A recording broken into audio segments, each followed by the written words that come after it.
Hello, Stormwater Designers. Welcome back to Clear Creek Solutions Hydrology instructional videos. We're still going over the Stormwater Manual minimum requirements. We're on minimum requirement number 5 now. And so we're going to dive right into it. We also have a free WWHM 2012 instructional course. So if you want to learn how to use WWHM 2012, downloading the software, using some of the basic elements, we have a free course. You can go to the description box and you can begin accessing that one. So let's get into minimum requirement number 5. Which is on-site stormwater management. So projects shall employ stormwater management BMPs in accordance with the following threshold standards and lists to infiltrate, disperse, and retain stormwater runoff on-site to the extent feasible without causing flooding or erosion impacts. So we have some compliance options. All projects that require minimum requirement number 5 as detailed in 1-33, applicability of minimum requirements, must employ stormwater management BMPs as detailed. The compliance options for the project depend on the amount of improvements proposed, the location of the project, the size of the parcel the project is on, and whether or not the project is flow control exempt. So here's the compliance options. Projects that trigger only minimum requirements 1 through 5. Projects that are not flow control exempt that trigger only minimum requirements 1 through 5 per 1-3-3. Applicability of minimum requirements shall either use the LID BMPs from List 1 for all surfaces within each type of surface in List Number 1, or use any flow control BMPs desired to achieve the LID performance standard and apply BMP T513 post-construction soil quality and depth. Projects that trigger minimum requirements 1 through 9, and then projects that are not flow control exempt that trigger minimum requirements 1 through 9 per 1-33 have the compliance options shown in Table 131. Minimum requirement number 5 compliance options for projects triggering minimum requirements 1 through 9. So here's a table showing the minimum requirement number 5 compliance options for projects triggering MR 1 through 9. So the project location and parcel size, so projects inside the UGA or urban growth area on any parcel size, or projects outside the UGA on a parcel smaller than 5 acres. Use the LID BMPs from List 2 for all surfaces within each type of surface in List 2, or use any flow control BMPs desired to achieve the LID performance standard. And then projects outside the UGA on a parcel 5 acres or larger, use any flow control BMPs desired to achieve the LID performance standard and apply the BMP T513.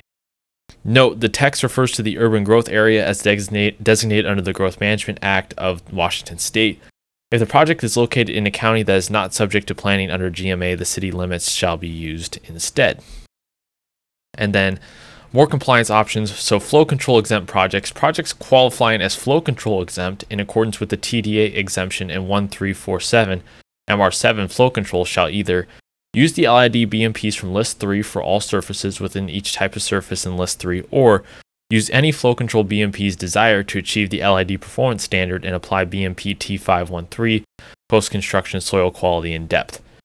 If the project has multiple TDAs, all TDAs must be flow control exempt per the TDA exemption in 1347 MR7 flow control for the project to use the options listed here.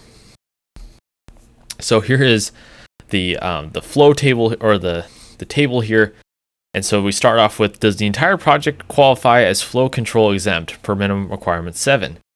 If no, then we ask, does the project trigger only minimum requirements 1 through 5 per the project thresholds and applicability of the minimum requirements section? If it still doesn't, then we have to know the project triggers 1 through 9. Is the project outside the UGA on a parcel that is 5 acres or larger? Still, if no, did the project developer choose to meet the LID performance standard? And if no, required, for each surface, consider the BMPs in the order listed in List 2. For the type of surface, use the first BMP that is considered feasible, and what's not required is achievement of the LID performance standard. Now, if we go back to the project triggers, is the project outside the UGA? If it is, then we're required to meet the LID performance standard through the use of any flow control BMP in the manual. We're required to apply BMP T513 post-construction soil quality and depth, and not required applying the BMP in Lists 1, 2, and 3. Now, if the project does the entire project qualify as flow control exempt? No. And then if it does only trigger 1 through 5, then we ask, did the project developer choose to meet the LID performance standard? If they did, then they're required to meet the LID performance standard through the use of any flow control BMP.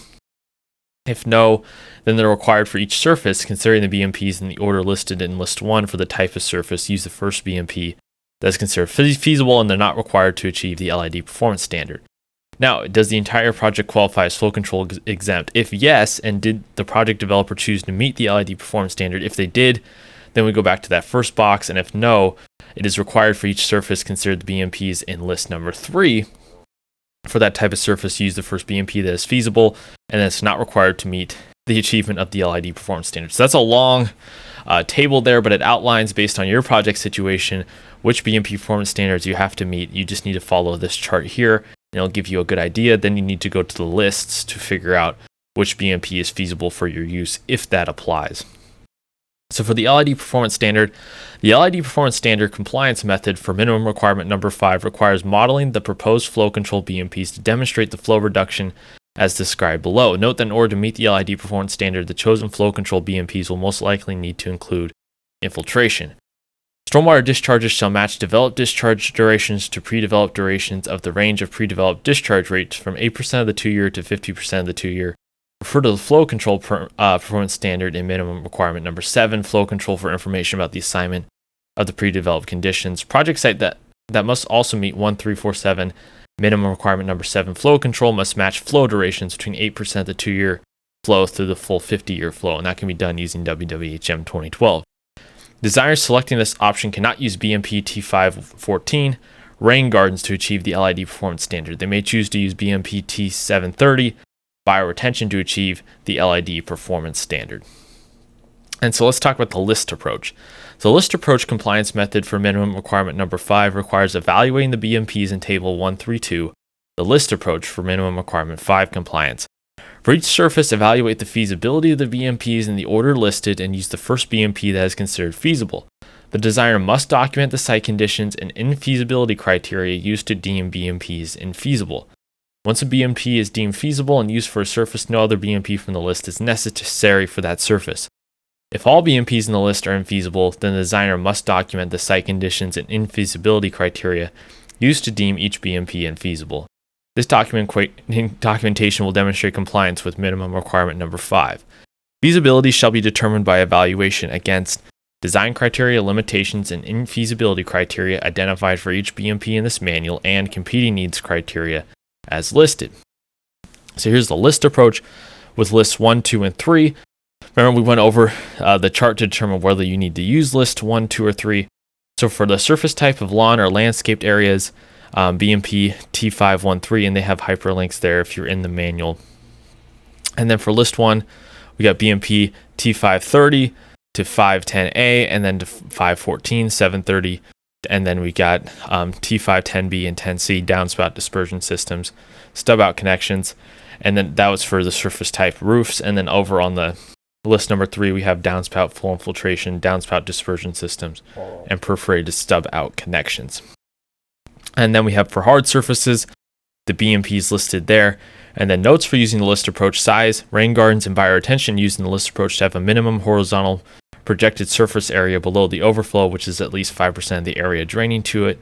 When the designer encounters permeable pavements in the list approach, it is not a requirement to pave these surfaces.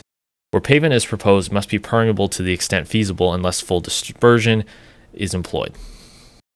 And so, competing needs criteria: LID BMPs can be superseded and restricted where they are in conflict with requirements of the following federal or state laws, historic preservation laws or archaeological laws, Federal Superfund or Washington State Model Toxic Control Act, Federal Aviation Administration requirements, or ADA.